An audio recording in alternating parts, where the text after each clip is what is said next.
A very good morning, students. Hope I'm audible to you. Just ping me in the live chat saying hi if you could able to listen to me properly so that we can start with our session today. Just ping hi in the live chat so that we can start with our session.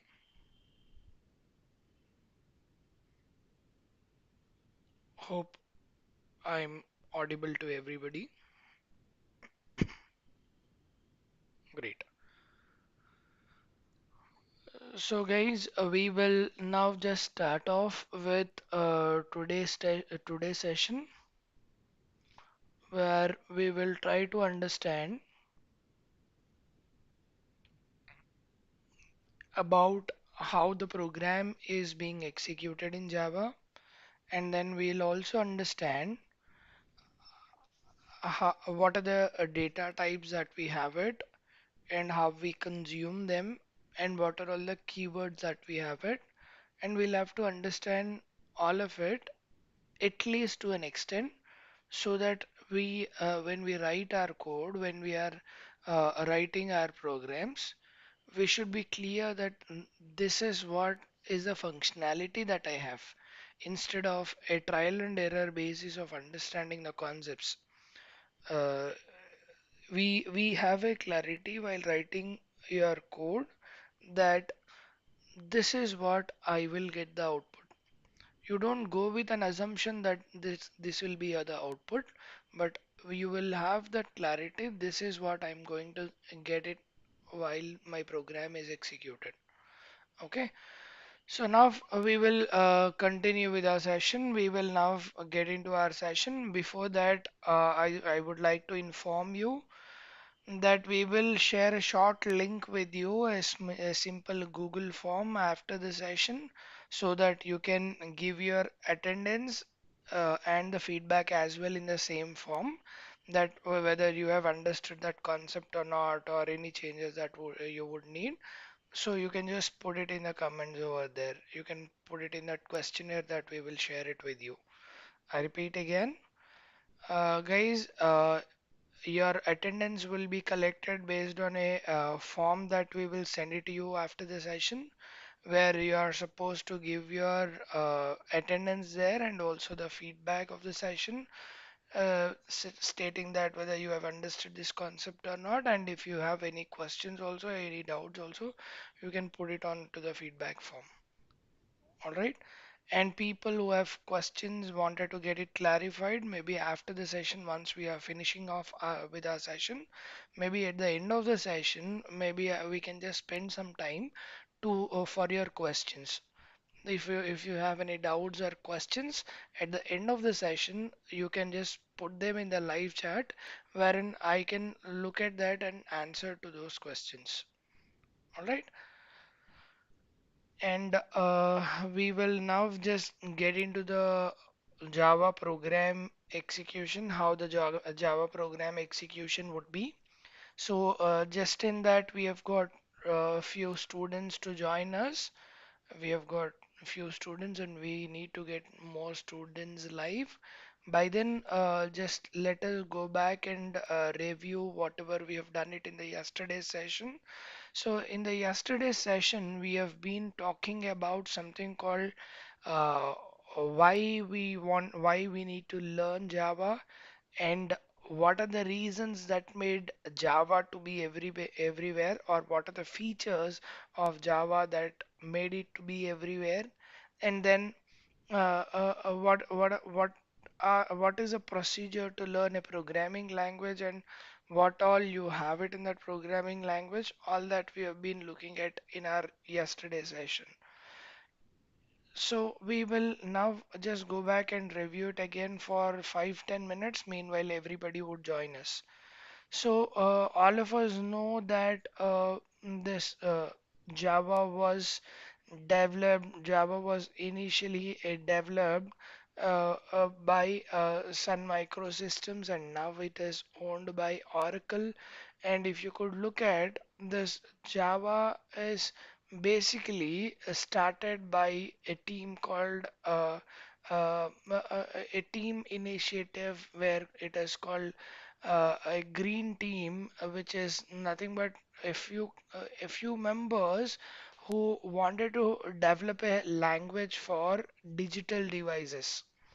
So people who were working for this digital devices, they wanted to work on a language. Then they came up with this language called Java. Now, if you know all of this, the names of the people who have been part of this and all, so that's the part of the game. But if you could look at Java has its own strong history to be something called an enterprise programming language, which means it has its very strong footprint to be a language which is used to develop a lot of real-time applications. It might be games, it might be e-commerce applications, it might be any other application. In fact, you pick up any domain, Java has one of its strong footprints in that particular domain. So that's the strength, or that's the history, and which is still continuing with the language called Java. And if you could look at the features of Java, yesterday we have seen those features which made Java to be everywhere. So these features are something which made it everywhere, which made it to be everywhere. That is the important feature, that is it is secure and robust, and it is interoperable, it has um, multi-threading facility, and it has a very interesting garbage collection mechanism, security mechanisms. So we have seen all of this in yesterday's session, and it also works with functional programming. It also works with object-oriented programming. So that's how you've got these features which made it to be used everywhere. So you can use it for the web applications, mobile, and so on, as we've been discussing. So now we should understand how this is being executed, which means how this program is being executed. That's very important for us. So how this program is being executed, and how this output is being generated, why it is executing faster, or why we need to pick up this programming language. So for which, let me just open up my application, my IDE. So you can start writing with your uh, Notepad 2, or if you want any other IDE, you can use it. And my personal choice goes with this IntelliJ IDEA, which is from JetBrains. So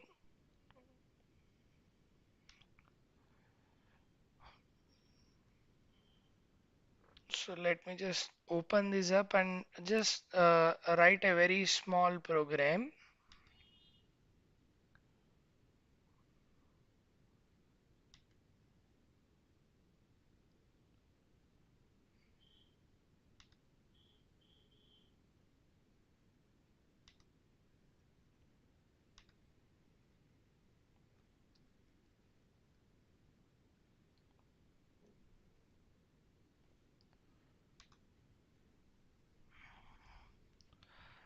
Now see, I wanted to write a very simple program over here. Let me just pick up a simple program.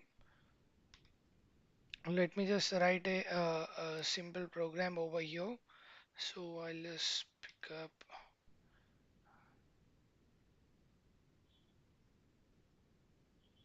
file.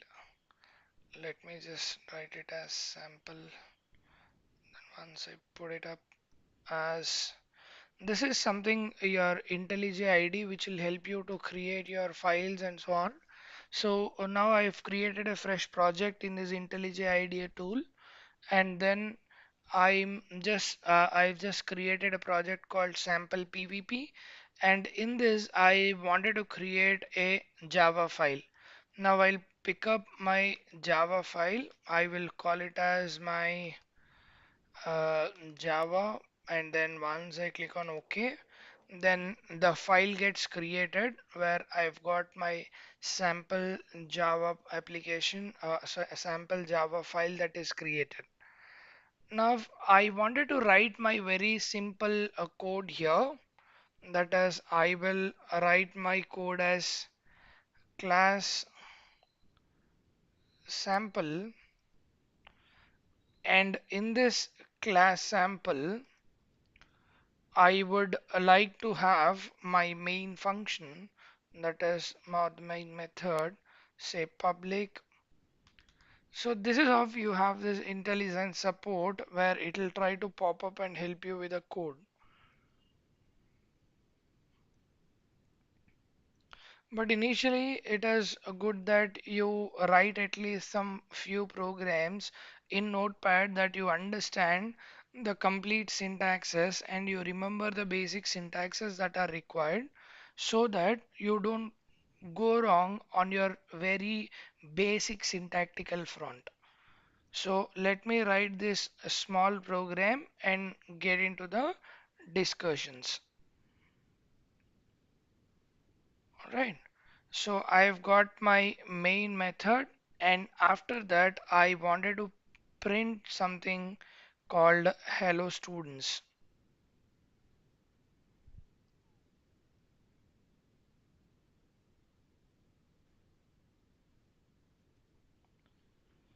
Now once I just open this up and write it as hello students.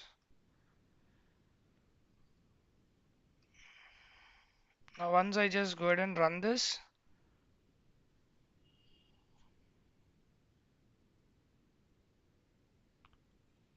so it's all updating. Now this got executed, and we have got this output for the same. Oh, it's so no problem. So ideally, we will have to print it as your hello students in this case. Now, I wanted to understand how this execution is happening. How you have been executing this how your Java is executing this particular sample or this particular snippet of code and generating your output. Why how I'm being executed with this, and why you get this output, for which you should understand some basic things. Before we get into any of the programming language, before we get into any of the programming language, it is important for you to understand few things, and then you talk about programming language, you talk about its execution, you talk about its compiler, all that you can do it. But before that, it is very, very important for you to understand certain few important things with respect to the execution. Now, if you could look at the first thing is that now whenever a computer program is being instructed or when a computer program is given with some instructions and when it is being passed, then it will have to carry these instructions through various logical units of a computer. Now we know there are some logical units of your computer. The logical units of your computer, if you could look at, you have to understand what is the input unit, what is the memory unit, what is the arithmetic logic unit that you have, what is the CPU processing it is happening, and then what is a storage unit, and what is the output unit that is being utilized. Now, once we understand about all of these things, now the programmer or one who wants to write this code will have to interact with these logical units. Basically, you need to interact with your computer so that the computer will understand your instructions that are given in your program and then revert with the process that it should do.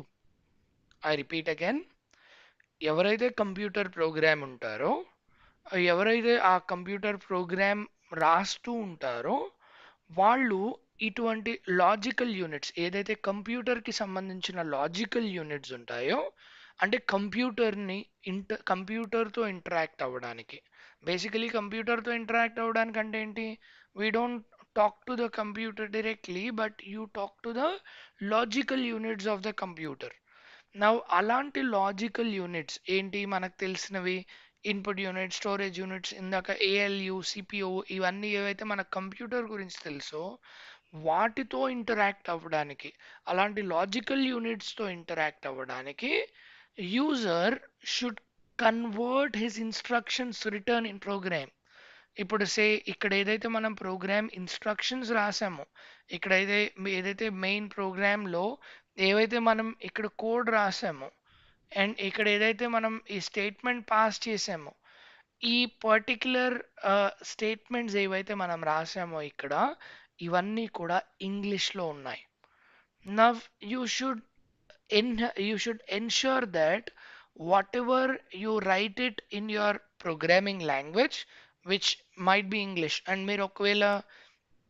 మీరు Chinese programmers చూసుంటే they write their things in Chinese.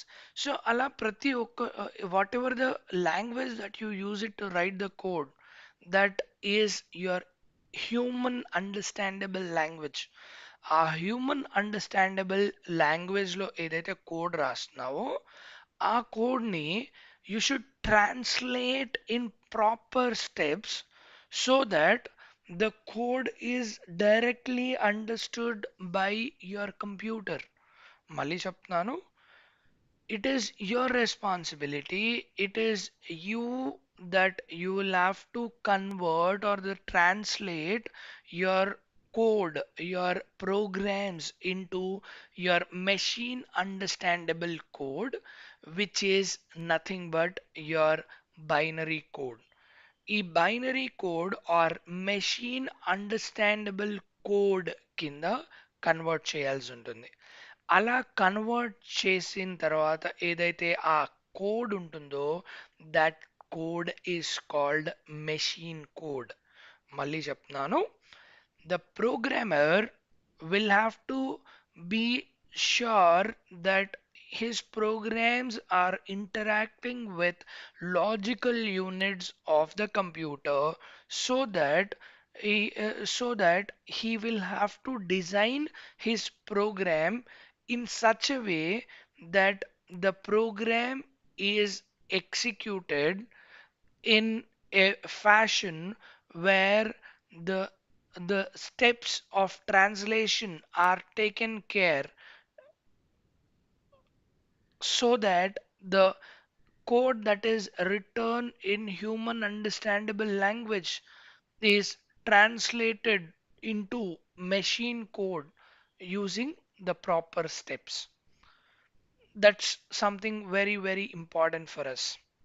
I repeat again, ఈ computer programmer రాసే programmes ఎలా ఉండాలి అని అంటే ఆ programmes ఎప్పుడైతే ఎగ్జిక్యూట్ చేస్తామో ఆ ఎగ్జిక్యూట్ చేసినప్పుడు ఈ లాజికల్ యూనిట్స్తో కమ్యూనికేట్ అవ్వాలి. వెరిన్ మనం రాసే హ్యూమన్ అండర్స్టాండబుల్ ఇంగ్లీష్ లాంగ్వేజ్లో ఆర్ ఎనీ అదర్ లాంగ్వేజ్లో మనం ఏదైతే జావా అనుకుని రాస్తున్నామో అది మనం మెషిన్ కోడ్ లో కన్వర్ట్ అవ్వగలిగేలాగా అంటే ప్రాపర్ స్టెప్స్లో కన్వర్ట్ అవ్వగలిగేలాగా we will have to take our measures. అయితే ఈ మెషిన్ కోడ్ అని మనం అంటున్నప్పుడు then there are some questions that come into our mind. There is something called assembly level language. నా అసెంబ్లీ లెవెల్ లాంగ్వేజ్ అని మాట్లాడుతూ ఉంటాం. దెన్ హై లెవెల్ లాంగ్వేజెస్, లో లెవెల్ లాంగ్వేజెస్ అని మాట్లాడుతూ ఉంటాం. So we need to understand about something called assembly level language, high level language, and the lower level languages. So what are these languages basically all about? Ante assembly language is something which will improve your execution sequences, or which will improve the sequence of mnemonics that we will give it.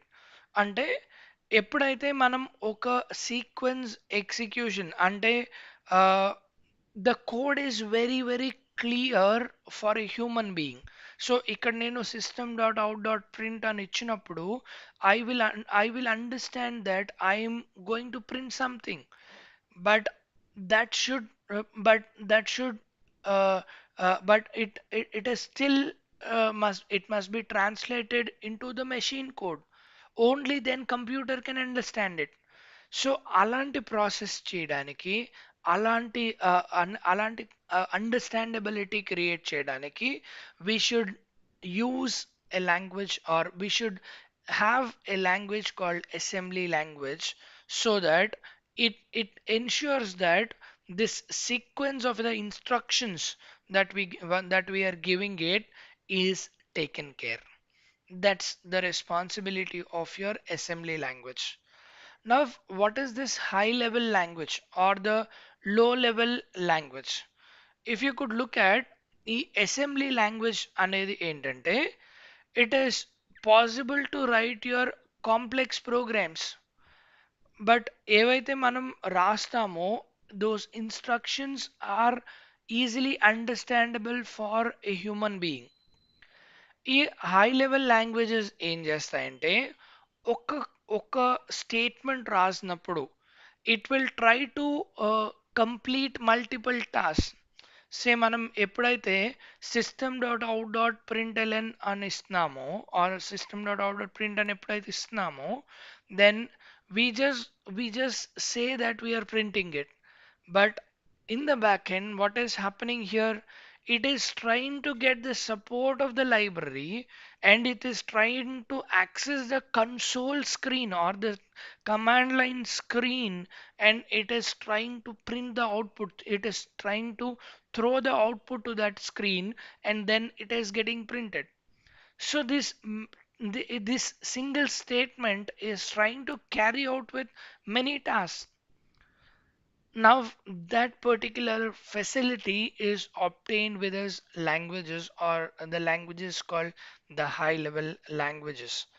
Now if you could look at, whenever you are using your high level language to write your code so that it can do multiple tasks for you, now the system cannot understand this, for which we use translators to convert this high level language into your machine code.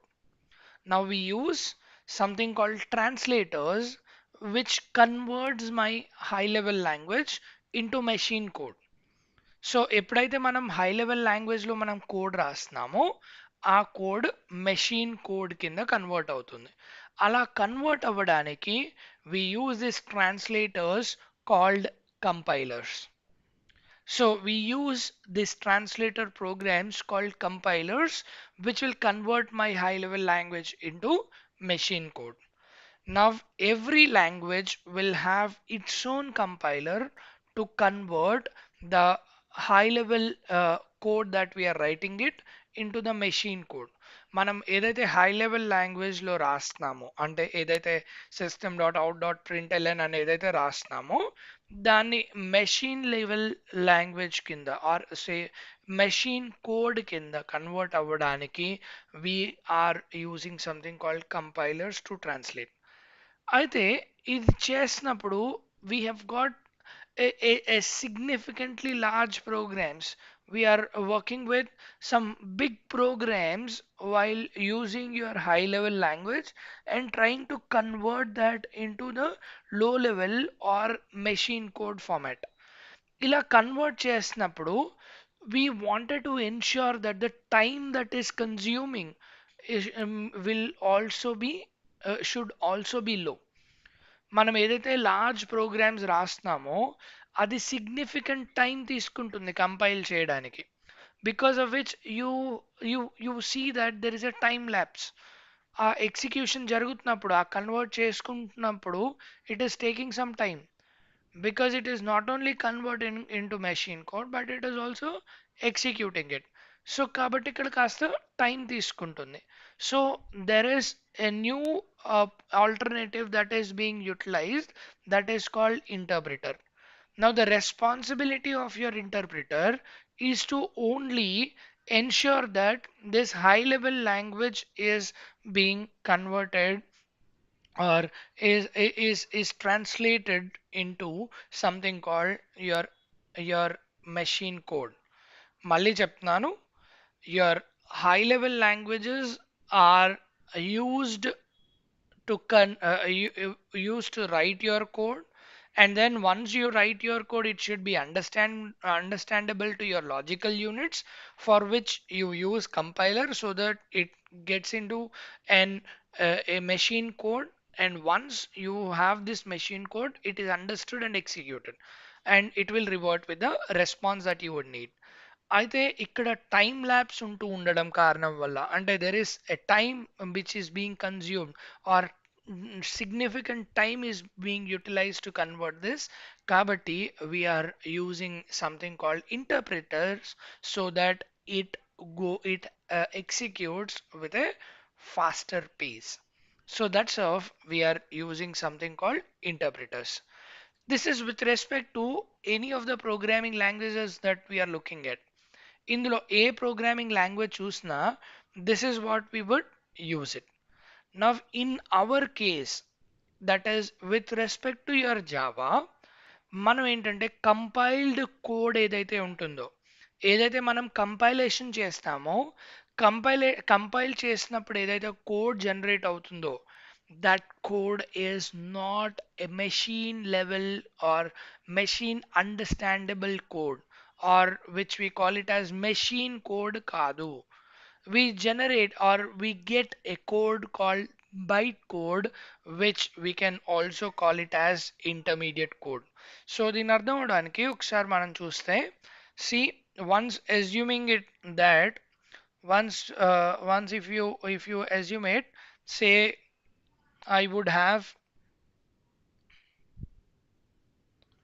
say if this is my programming code, or this is my regular code that I have it over here. Now this code that I have it in Java, once it is executed with a compiler, now once it is executed with a compiler, then yes, I get into something called my bytecode.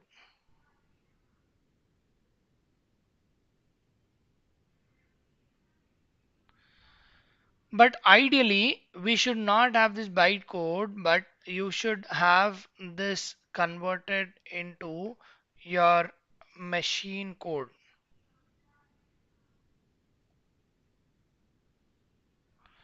Now for this, now for this, you have to, you need to have a process which is being followed. Now for which you have this machine code. Now to get this machine code, the platform, the Java platform targets at something called Java Virtual Machine, and this Java Virtual Machine is part of your runtime environment of Java called JRE. Now we'll try to look at what is this all about. What is this Java is doing with JVM? What is that it is doing with this JRE? So we will understand each of them in detail. So now once we just go ahead and look at the execution of a Java programming language. So Java is executed, that is Java code is executed as we see in this image here. Java code is executed with a compiler to generate a class file, and that class file will have something called bytecode. Now that bytecode is given with the input onto your JVM, which will ensure that it is converted according to the requirement of machine understandability so that it gets executed. Now we'll first understand about what is this JDE, what is this JRE, and what is this JVM.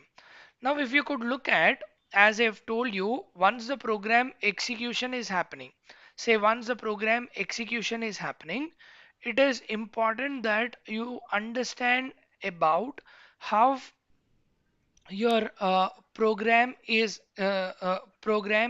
being passed through in various stages, that is in various steps, how it is being executed.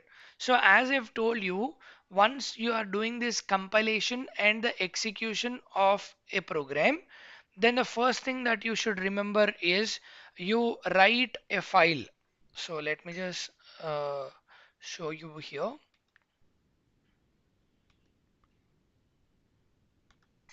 So the first and foremost thing is what we do it over here is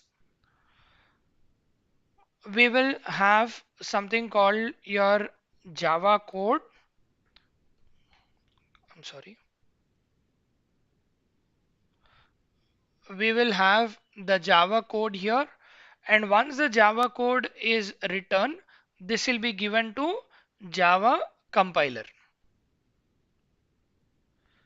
Now this Java compiler that is being executed that is being utilized over here, which will try to execute this and will generate something called bytecode, as I have told you earlier. Now whatever the bytecode that is generated here is given to something called your JVM. Now this JVM will convert the code or whatever the Java return code here, whatever you have been writing it over here, that is converted into your machine code or native code. Machine code or native code. So this is a process that we follow in order to execute a program. Now it is very important that we understand about this clearly, because this is what it is making the difference for us. And we should also understand how this compiler is being utilized. And we use this compiler called your Java C, which compiles your program, and which will generate something called your class file, which is your dot class file will get generated. Now this dot class file is given as the input to JVM, which will convert my system understandable code into my which will convert my human understandable code into the native code. Now, whatever this dot class file, once you open up your dot class file, then you would see a byte code which is not clearly understood by human, and at the same time it is not clearly understood by your computer too. Now that is given to something called your JVM. Now what this JVM is doing, JVM is nothing but a virtual machine or an abstract machine which which is not physically a machine to exist, but it it is part of your Java runtime, which executes the bytecode which is generated. I repeat it again. This Java virtual machine is an abstract machine, which is a virtual machine which executes the bytecode that is generated by your Java C. Once the Java C is compiling the code that you write it in English, and which we follow certain syntaxes and semantics, because of which that English is called as Java language.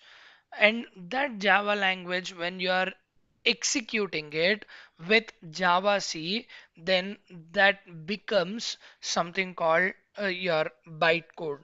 Now that bytecode, that when it is compiled, when you get this bytecode, that bytecode, when you wanted to execute, the support of that execution is obtained from your virtual machine called JVM, which is your Java virtual machine. Now, what is that it is doing? What are the important responsibilities that the JVM will have? What is the what is that it is doing it? అంటే ఎప్పుడైతే మనం జేవిఎంకి ఇస్తామో అప్పుడు ఏమంటున్నాము, byte కోడ్ని తీసుకుని execute చేస్తుంది అంటున్నాం. So execute చేస్తుంది అంటే ఏం చేస్తుంది అది? First and foremost thing, it will load the complete byte code. ఆ కోడ్ ఏదైతే మనం ఇన్పుట్ ఇస్తున్నామో, whatever the code that we are giving it as input to JVM, that input is being loaded. So the JVM is trying to load that entire code and then verify the code according to the standards. Say if you are writing a simple statement to print hello students, then it verifies that code and then it executes the code by providing the support of your runtime environment of Java. I repeat again, ఈ ఎప్పుడు ఈ JVM అనేది, Java virtual machine అనేది is an abstract machine which basically executes the compiled code, which is execute the compiled code that we have got it as an input from your uh, Java C compiler. ఈ Java C compiler ఎప్పుడైతే మనకి input ఇస్తుందో జేవిఎంకి, JVM is trying to load that code, verify that code, and then it is trying to execute with the help of the runtime environment support. So ఇక్కడ execute చేసినప్పుడు, we have got certain blocks that are being utilized. అక్కడ ఆ use చేసే blocks ఏంటంటే, అంటే ఈ execution ప్రాసెస్లో అది యూజ్ చేసే అంటే ఆ జేవిఎం యూజ్ చేసుకునే బ్లాక్స్ ఆఫ్ జేవిఎం ఏంటంటే, first it will talk about the memory area. That is it is trying to capture that particular memory, that particular memory that is required, and then it is trying to understand the class file format. First it is trying to understand that class file that it is there, and then it will register a set for it.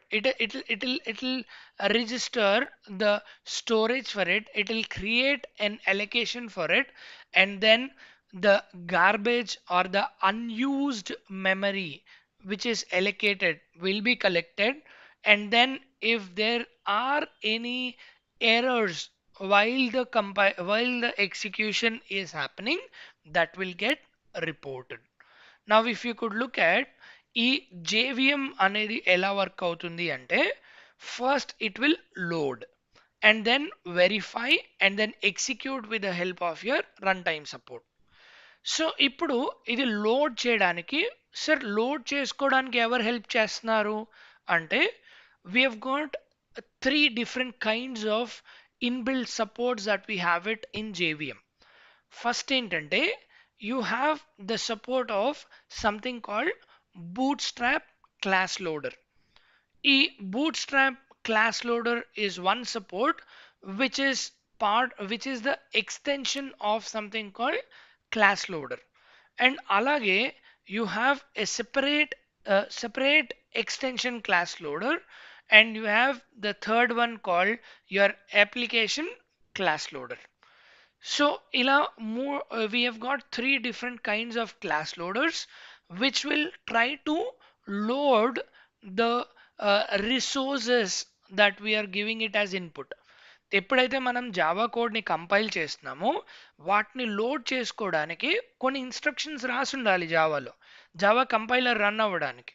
So ఈ JVM run అవ్వడానికి we need to have this predefined classes which are helping us for loading and then execution. So అలా మన class loader అనే ఒక system establish చేసింది. అందులో ఏంటంటే JVM will try to utilize with three different kinds of loaders, that is your class loader, extension bootstrap class loader, extension class loader, and the application class loader. ఇవి these things will try to get the support or support of loading. That is nothing but to get the packages support, your bootstrap class loader will try to help you. And this extension class loader will try to get the system support, and then your application class loader will try to get the system support by looking at the class path, and all of that support is obtained by your class loader. Where ఇక్కడ ఒకసారి మనం చూస్తే మనం ఎప్పుడు మనం Java code execute చేసినప్పుడు, especially note ప్యాడ్తో execute చేసినప్పుడు, this path is very important అని చెప్పుండి ఉంటారు మీకు. ఆ పాత్ కరెక్ట్గా ఉండాలి, పాత్ కరెక్ట్గా ఉండకపోతే ఎగ్జిక్యూషన్ అవ్వదు అని చెప్తూ ఉంటారు. ఎందుకు ఎగ్జిక్యూట్ అవ్వదంటే ఆ పాత్లో ఆ పాత్లో మనకి జావాకి సంబంధించిన రిసోర్సెస్, అంటే ఏదైతే జావా రన్ టైమ్ ఎన్విరాన్మెంట్ ఏదైతే మనం సిస్టంలో ఇన్స్టాల్ చేసుకుని ఉంచుతామో, అంటే ఆ ప్యాకేజ్ ఏదైతే ఉంటుందో, ఆ డిఫరెంట్ ప్యాకేజెస్ ఏదైతే లైబ్రరీస్ ఏదైతే ప్యాకేజెస్ మనకు ఉంటాయో, మనకు జావాకి సంబంధించిన ప్యాకేజెస్, వాటన్నిటిని కనెక్ట్ చేయడానికి ఈ పాత్ యూజ్ అవుతుంది. సో ఆ పాత్ని లోడ్ చేసుకోవడానికి, ఆ ప్యాకేజెస్ని లోడ్ చేసుకోవడానికి, మనం ఇచ్చిన కోడ్ సపోర్ట్ని లోడ్ చేసుకోవడానికి, వీటన్నిటిని లోడ్ చేసుకోవడానికి we have got three different kinds of class loaders. One is bootstrap, one is extension, and the other is application. ఈ మూడు మనకు హెల్ప్ చేస్తాయి లోడ్ చేసుకోవడానికి. వన్స్ అది లోడ్ చేసుకున్న తర్వాత, once we get this loading done, then you just get into the process of verification. Now you need to verify this code. So what is this memory that is being allocated? What is being what is being unused? Then you create a stack of your execution and a step-by-step execution. What is to be done? And then you register with your PC. Now you create a set for it. And then you have got something called నిన్న కూడా మీకు చెప్తూ ఉన్నాను. So Java native method interface అని నిన్న ఒక keyword గురించి మాట్లాడుకున్నాం. అండ్ అలాగే అలాగే ఇక్కడ కూడా మనం చూస్తూ ఉంటే ఈ native has its own importance. So ఇక్కడ ఈ నేటివ్ మెథడ్ ఇంటర్ఫేస్ అనేది ఏం చేస్తుందంటే which will try to connect your code with the resources, with the library resources. So అలాంటి ఒక స్టాక్ క్రియేట్ అవుతుంది. ఏ లైబ్రరీ కావాలి, సో ఒక స్టేట్మెంట్ ఎగ్జిక్యూట్ అవ్వడానికి ఏ ఏ లైబ్రరీస్ కావాలి, ఏ ఏ ప్యాకేజెస్ కావాలి అనే ఒక స్టాక్ క్రియేట్ అవుతుంది. దాని తర్వాత you give it to the execution engine. అంటే మళ్ళీ ఒకసారి ఈ ప్రాసెస్ మొత్తాన్ని చూసుకుంటే, so let me just put it in a much clear way.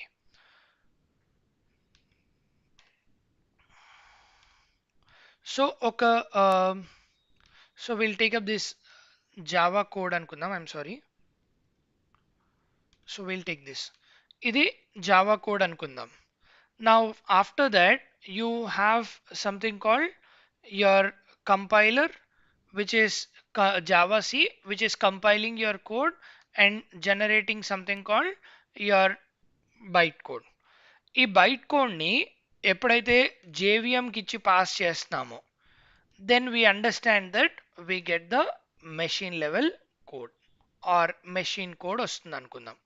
So this is nothing but your Java code, and then you are using something called your Java C, and then you generate a class file which is nothing but your bytecode. ఇది మనకి class file create అవుతుంది. And after that we are giving the input of this bytecode to somebody called JVM. which is your Java virtual machine. ఇప్పుడు ఈ Java virtual machine ఏం చేస్తుందంటే the first black of it is nothing but the first black of it is nothing but it is trying to load the file. The first thing that it is doing is it is trying to load your file or load your code that we have it in bytecode format, which is nothing but your class file. దాని తర్వాత ఇది load చేసుకున్న తర్వాత then we will have to give that to the execution engine. Now that is given to the execution engine. So we will write it as execution engine.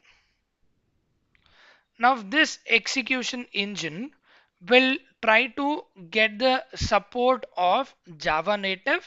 That is nothing but it will try to get the support of the existing Java libraries or the packages, wherein we call it as NMI, which is nothing but your native method interface. And then you get something called machine code. Now, if you look at this complete process, ఈ process లో ఏం జరుగుతుంది అంటే in the loading process we try to get this byte code and you need to also compile it with a kind of path that we have it. ఇలాంటివన్నీ check చేసుకోవడానికి you use three different kinds of loading options. That's nothing but you use the first one, that is nothing but your bootstrap, and the second one that you use it is extension, and the third one that you use it as application. Now this will help you to connect to the resources and your program. Now after that we give it, once this complete loading is happening, then we will also segregate. Now our class loader will try to segregate the kind of heap storage and the stack storage, and it will register with your computer, and then you will have a native code that is native support that is being bought, and then you give it for execution. Now once you give it for execution అంటే అక్కడ ఏం జరుగుతుంది, what is that it is doing? The first thing that it will do is it will give it to the processor. First thing, it will give it to the processor, which will try to process the code that is obtained into your JVM. దాన్ని process చేసుకుంటుంది, which means it wants to get into it wants to deep dive into the code and understand what is that it is there, and then it is given to the interpreter, which will try to interpret your code, which will try to which will try to read this byte stream, or which will try to read this byte code which is coming in an order for execution, which is used with your interpreter. And then you pass it on to something called your just-in-time compiler, which is ideally a compiler which is trying to compile your code and give the instructions to the CPU that you specify. So it is nothing but you use something called JIT, which is just in time compiler, which compiles your bytecode, and it ensures that all the functionalities that you write are executed with a faster pace, and then you translate that code as instructions and pass it on to CPU. And then your native interface will try to give the support of the libraries, that is nothing but which will use something called Java native interface, which will which will try to give the framework support, that is whatever the Java support that you would need for that execution. Now print ln, you have written it. Now for to ensure that this print ln is printing it onto the command line, that particular instructions are obtained with the help of your JNI. Now this Java native interface will try to give you this particular support, this particular facility, so that you connect with the resources and then execute the interpreted code. And then that is given to CPU, and the CPU will process and revert back with the output. So this is how you have your execution happening. Now JVM is basically responsible to load the code, load the byte code, and then pass it on to the execution engine, and the execution engine will try to execute with the help of interpreter and just-in-time compiler, and then it will be processed onto the Java native interface, which will try to get the support of JNI framework in order to execute your code, and then that is obtained as machine code, and then the system responds to the program that we are writing it. Hope I'm clear on the execution. Now, why we need to learn your keywords on priority is that now you get the support of your Java in various steps here. While the JVM is being utilized or while the Java C is being utilized, you need to be you need to understand that particular process. Say ఒక keyword ఇచ్చినప్పుడు what for that keyword is being utilized అనేది తెలుసుంటేనే it will perform the complete operation of it. Otherwise, you don't leverage the best use of it. So ఇప్పుడు generics example తీసుకున్నా say whatever you see that lambda functions examples చూసుకుంటున్నా all of them are very simple in syntax, very simple in looking at it, but they do multiple tasks, they perform multiple tasks for us. And whatever we used to write it as 2 3 lines of code, the lambda expressions have reduced that number of lines and the time complexity and the space complexity of the program. Now అలాంటి అవన్నీ operate చేసినప్పుడు you should understand all of these basic things that are required, like your essential things called keywords. అవన్నీ తెలుసుకుని ఉండాలి, so that it enhances your ability of writing your code, and the code becomes more and more compatible for the execution. అంటే మనం రాసే code ఎగ్జిక్యూషన్కి ఇంకా ఈజీగా ఉంటుంది, and it comes up with faster responses. So that's when you need to learn about this keywords properly. So ఇప్పుడు till now we have been looking at something called JVM. Now ఈ JVM అనేది అసలు ఎక్కడుంది, where this JVM exist? Once you look at this, JVM is part of something called JRE, which is nothing but your Java runtime environment. Now whatever this JVM that we are talking about, ikkadunna JVM anta kuda is part of something called JRE. Say for example, we'll now just look at this. ఒకవేళ assuming that this is my JRE, assuming that this is my JRE, and in this particular JRE I will have my JVM which is executing my programs,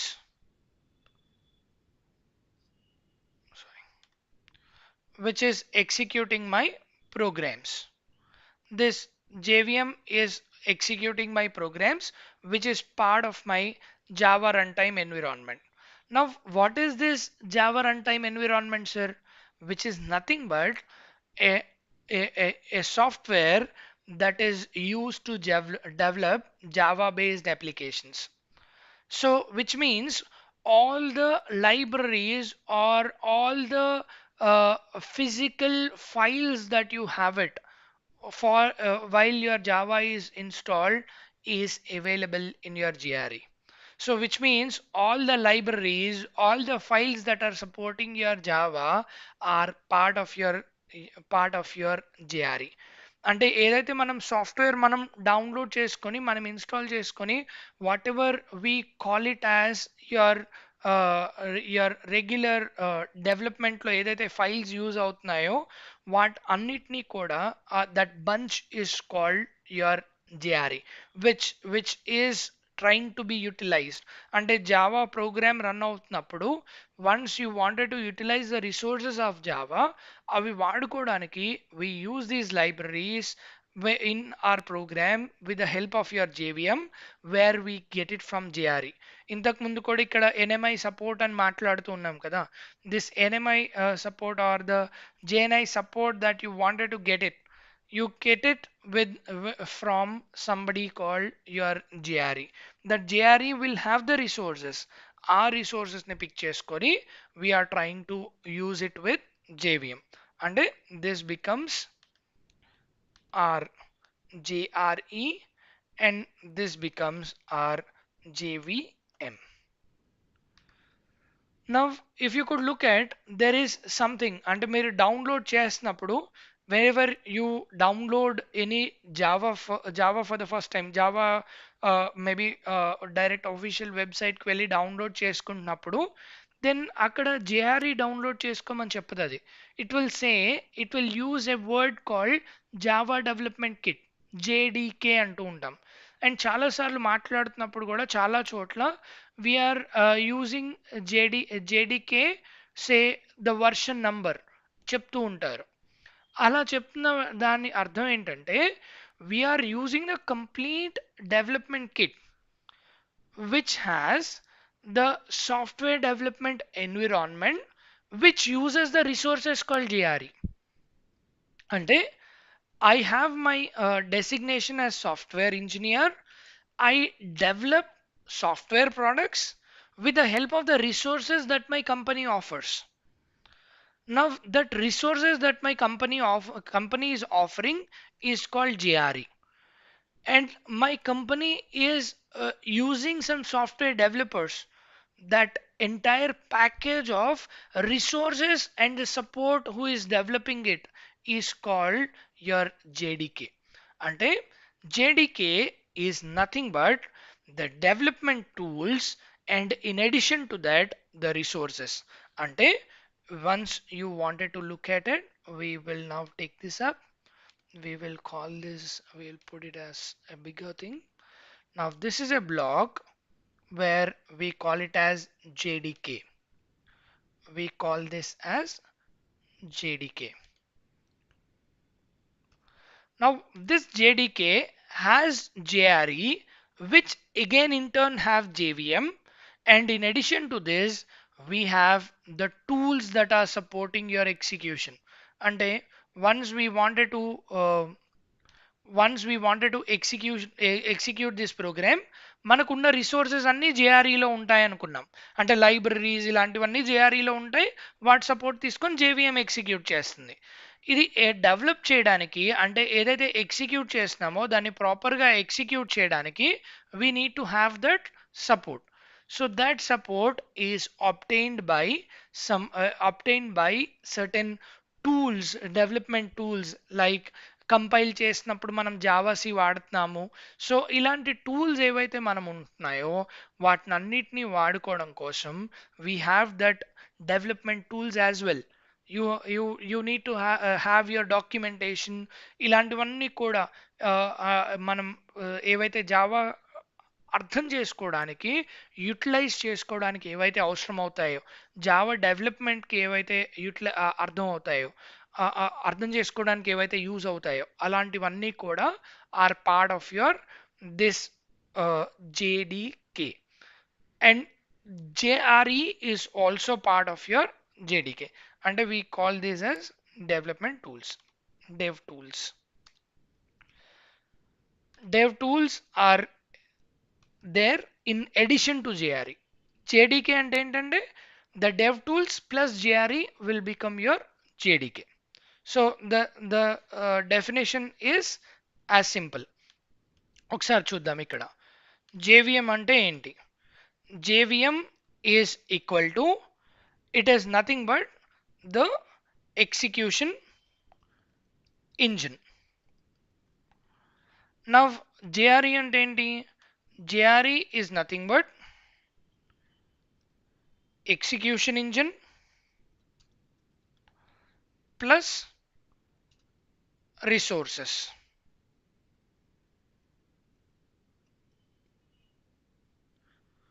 Similarly, మనం JDK అంటే ఏంటి? JDK will be execution engine plus resources plus you will get dev tools so that it will help your development. So this is the difference. This is the understanding that you should have while working with Java. So మనకి ఏ programming language గురించైనా తెలియాల్సిన విషయం ఏంటి? We write some high level code. That high level code should be converted into machine code. Then you could able to interact with the logical units of a computer. And అలా use చేయడం కోసం then you should have a compiler and interpreter so that it converts in the least possible time, or it translates your high level code into the machine code in the least possible time అనేది మనకి any programming language గురించి తెలియాల్సిన విషయం. మనం మన Java programming గురించి తెలియాల్సిన విషయాలు ఏంటంటే, we have got JVM to help your execution, and for which you need to get the resources support which are obtained by JRE. And development చేసినప్పుడు మనకి డెవ్ టూల్స్ ఏమైనా కావాల్సి వచ్చినప్పుడు అలాంటి డెవ్ టూల్స్ డాక్యుమెంటేషన్, అంటే ఏ లైబ్రరీ ఎందుకు work చేస్తుంది, జావాలో ఉన్న లైబ్రరీస్ అన్ని మనం గుర్తుపెట్టుకోలేం. బట్ ద ఎగ్జాక్ట్ ఫంక్షనాలిటీ, దాని ఎగ్జాక్ట్ ఫంక్షనాలిటీ కోసం you can refer to the documentation. You can refer to any other resources that you would want. అంటే ఏదైనా ఎగ్జిక్యూషన్ చేస్తున్నప్పుడు ఆ జావా సి ఎలా వర్క్ చేస్తుంది, ఆ ఇంటర్ప్రిటేషన్ ఎలా జరుగుతుంది, say you wanted to get in to the documentation of it. So ఇట్లాంటివన్నీ కూడా చెక్ చేసుకోవడానికి ఆ టూల్స్, డెవ్ టూల్స్ ఏమైనా కావాల్సి వచ్చినప్పుడు you can get it to the JDK and understand. Got it? Now this JDK, whatever this Java that we are having it, is available in different editions. That is standard edition, the enterprise edition. So ఇలా different kinds of editions ఉన్నాయి మనకి. Different kinds of flavors ఉన్నాయి Javaలో. So ఆ flavors లో we can pick up the standard one to initially use it for learning, and when you are doing a real-time development or the corporate development, then you need to have the enterprise edition of Java platform so that you are abiding the norms which are imposed by Oracle. So you can't say I just go ahead and use standard edition to develop, but yes, you need to use the enterprise edition to develop them. All right. Hope I am clear with this. Now you understand the execution process and you understand the JDK, JRE and JVM that is being utilized in your Java. Now the second portion that I wanted to cover it today is about your data types. Now, once you are using your data types, we get into two different kinds of data types, that is primitive data types and the non-primitive data types, which we call it as standard data types most of the time. The primitive data types, we call it as standard data types.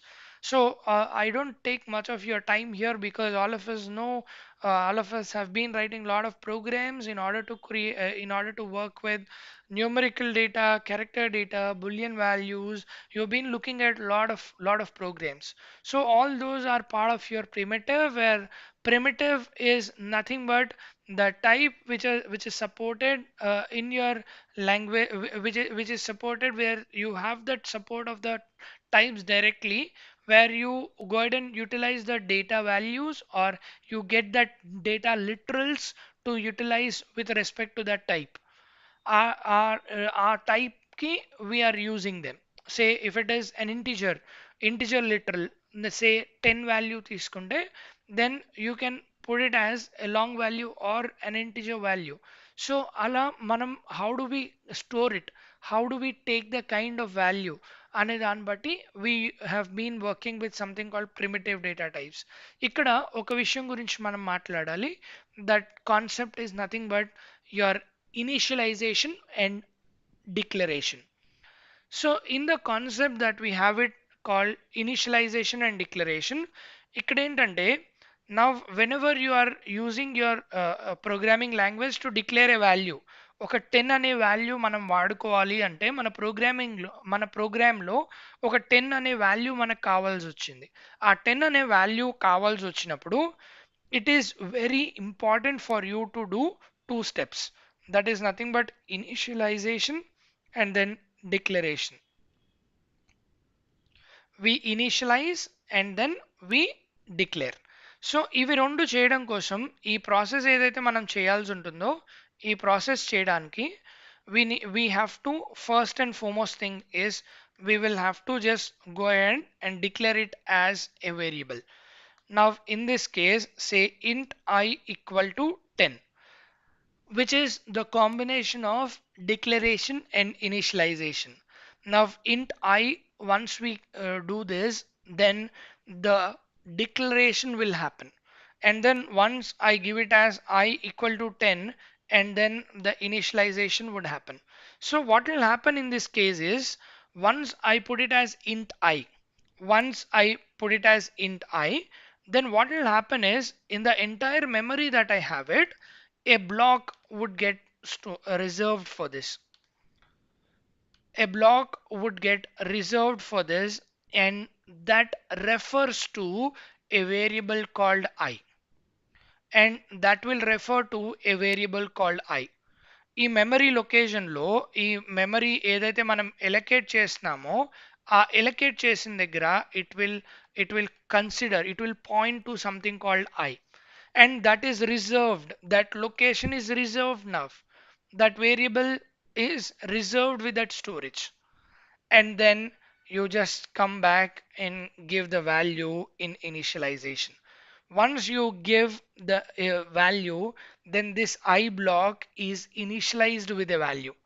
If you don't initialize it, then the memory is allocated, then that is garbage collected.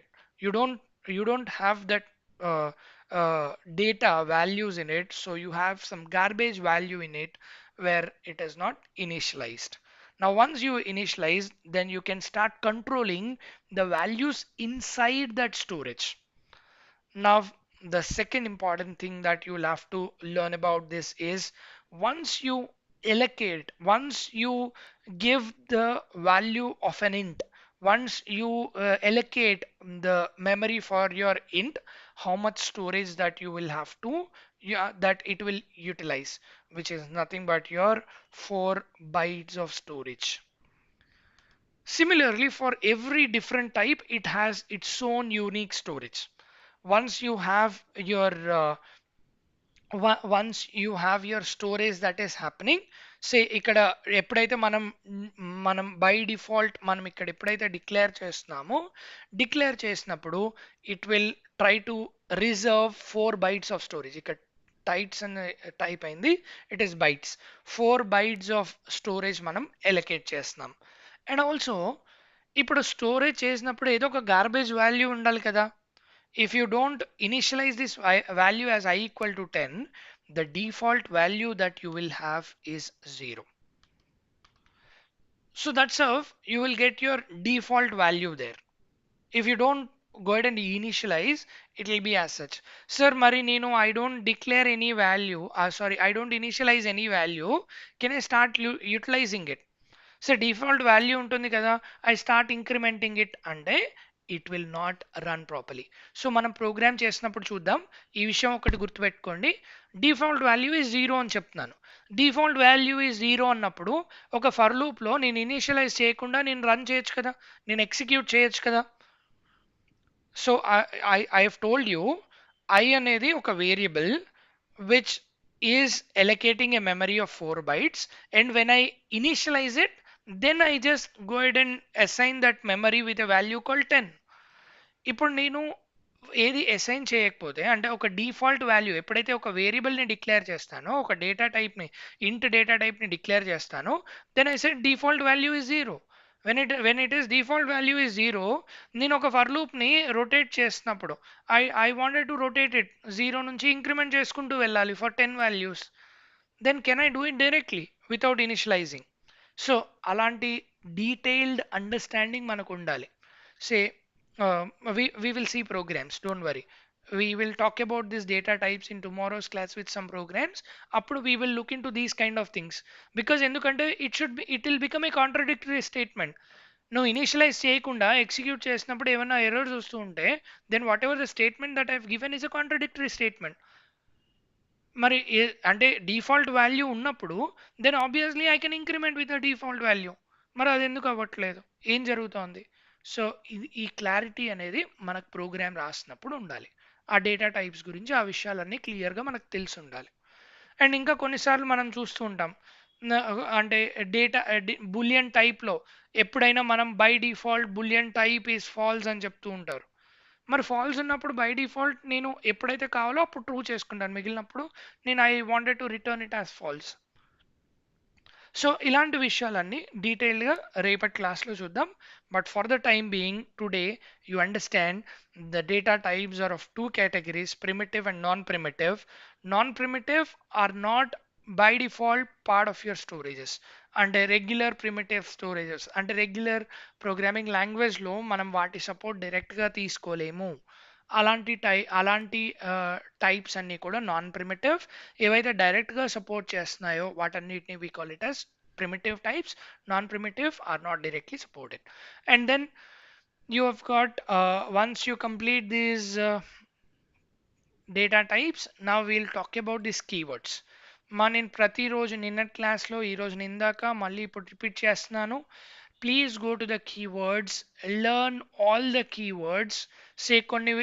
కొన్ని keywords are part of your Java programming language alone. అలాంటి keywords అన్నీ కూడా please go ahead and refer. So approximately ఒక 50 keywords వరకు మనకి బాగా తెలుసుండే keywords ఏవైతే ఉంటున్నాయో సమ్ 45 to 48 keywords ఉంటాయి where you will have to learn them, you will have to go through them. So if you could understand about all of it, you could relate to all of it, you could remember all of them, then it will become easy for you to write your code later and correlate some new things that are happening in your code. లేదు అంటే it becomes difficult for you to even learn to the next level. And also at the same time, after this course you will have an international certification, as I've told you, from Microsoft. ఆ certification లో keywords మీద you will get some direct questions where you will lose those score also. Got it? So I repeat again, ఈ keywords అనేవి ఇక్కడ explain చేయడానికి ఏమి ఉండదు. ఈ కీవర్డ్స్ అనేవి చాలా చాలా ఈజీగా ఉంటాయి, చదివితే మనకు అర్థమైపోతాయి. సో అలాంటి కీవర్డ్స్ అన్నిటినీ కూడా you refer it today. So today's task is you will have to refer to the keywords. And if you have any questions in JRE or JVM or JDK or ఈ path గురించి కూడా రేపు మాట్లాడదాం. రేపటి సెషన్లో ఆ పాత్ ఎలా set చేస్తాం, path ఎందుకు important, and what is the difference of data types, how do we convert, ఇలాంటి విషయాలన్నీ రేపటి సెషన్లో మనం మాట్లాడదాం. And we will also look at some programs from tomorrow. So ఇలాంటివన్నీ we will learn it in tomorrow's class. But today's task is learn all the keywords of Java. And also, if you have any questions, please come back to us with questions. Uh, I will also share my email address here. You can share it to uh,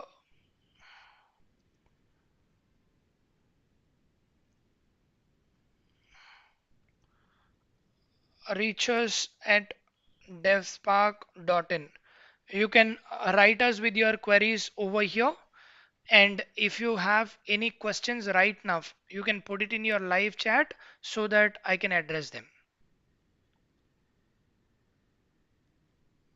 If you have any questions right now, then I can address it over here. We will have this 10 minutes of time for looking at the questions. If you have any questions, we can address them.